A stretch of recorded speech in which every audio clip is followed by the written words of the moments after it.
Now the two angels came to Sodom in the evening as Lot was sitting at the gate of Sodom. When Lot saw them, he rose to meet them and bowed down with his face to the ground.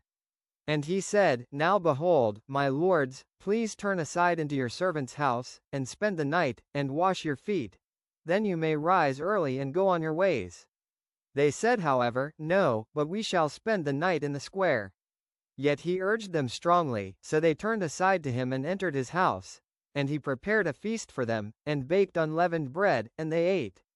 Before they lay down, the men of the city, the men of Sodom, surrounded the house, both young and old, all the people from every quarter. And they called to Lot and said to him, Where are the men who came to you tonight? Bring them out to us that we may have relations with them. But Lot went out to them at the doorway, and shut the door behind him, and said, Please, my brothers, do not act wickedly. Now behold, I have 2 daughters who have not had relations with a man. Please let me bring them out to you, and do to them whatever you like.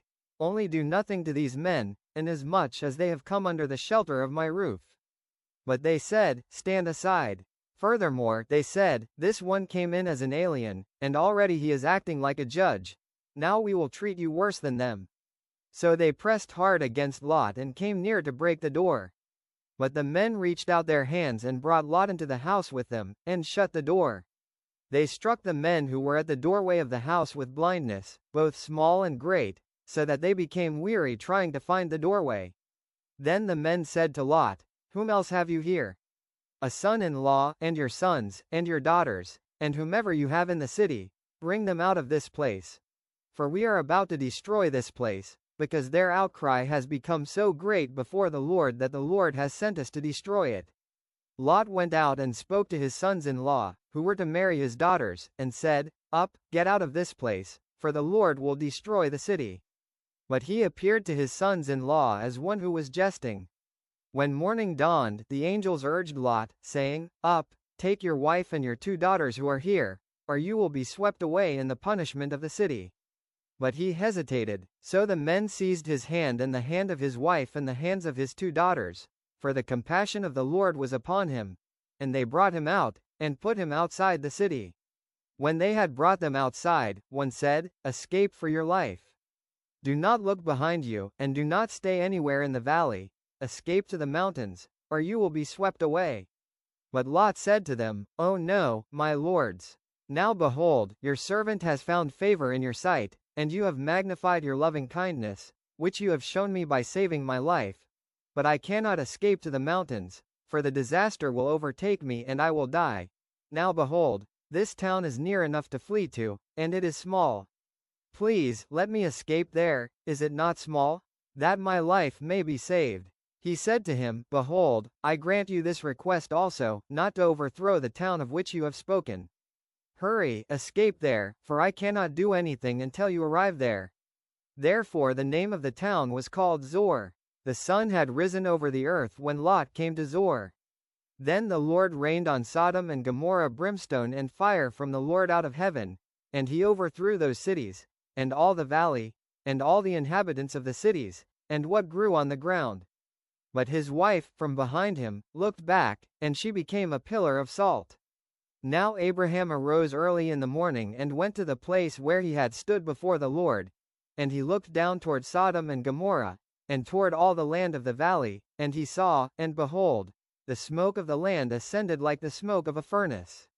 Thus it came about, when God destroyed the cities of the valley, that God remembered Abraham, and sent Lot out of the midst of the overthrow, when he overthrew the cities in which Lot lived. Lot went up from Zoar and stayed in the mountains, and his 2 daughters with him, for he was afraid to stay in Zoar, and he stayed in a cave, he and his 2 daughters. Then the firstborn said to the younger, Our father is old, and there is not a man on earth to come in to us after the manner of the earth. Come, let us make our father drink wine, and let us lie with him that we may preserve our family line through our father.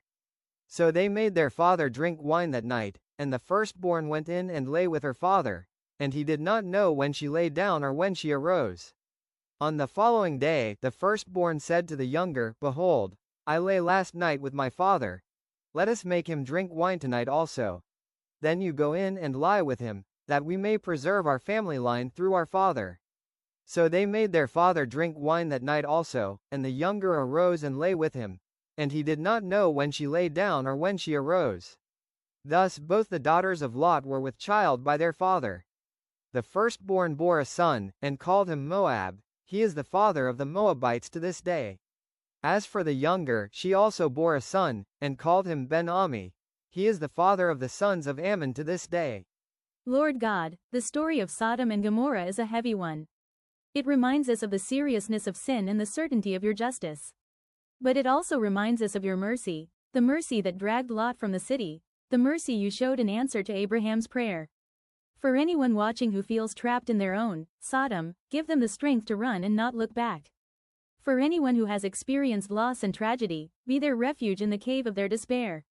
If this chapter challenged you or gave you hope, would you do two things? First, type mercy in the comments. Second, share this video with someone who needs to understand that God's justice is real, but His mercy is even greater. We are walking through the Bible chapter by chapter. Subscribe so you don't miss Genesis chapter 20. God bless you. And remember, don't look back. Genesis chapter 19. Verses 1 to 38 complete.